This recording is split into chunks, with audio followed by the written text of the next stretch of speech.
Let's start with a pitcher north of $8,000. Matty, who you got?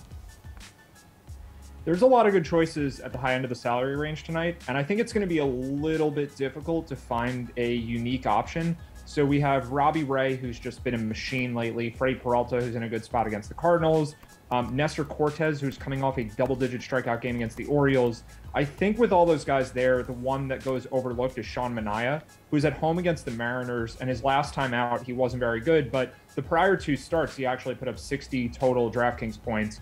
And I like the matchup, and Manaea probably is in the same tier of pitchers as guys like Peralta. He's definitely better than Cortez. Maybe he's not as good as Robbie Ray, but I do think Manaea is generally underrated. The matchup's good. The park is good in Oakland. He has home field advantage. So because I think he's more contrarian to a significant extent than these other three options, I think he's my favorite play of the group.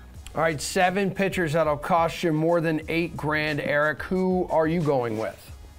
Yeah, I like a decent number of those guys. Manaea is a good choice. Nestor Cortez is a good choice, but I think I'm just going to pay up for Robbie Ray. Over 10,000 is not too expensive for him. Everything he's done seems real to me. Maybe not quite a 2.64 ERA. Most of the ERA estimators have him in the low threes, but all his peripherals are outstanding. 33.1% strikeout rate is a career high. Combining it with a 6.3% walk rate, which is a career low, and also it's barely more than a third of what he had last year when he had that awful season.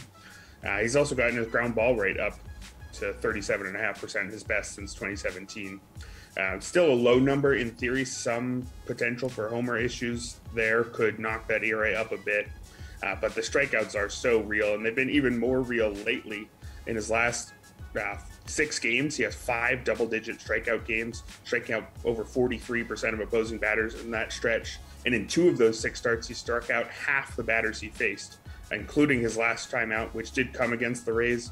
Ordinarily, facing the same team twice in a row does give a benefit to the offense, but you could knock a full 20 percentage points off his strikeout rate from his last start, and it would still be north of 30%. So I think he can fall a lot and still be easily the top option on this slate.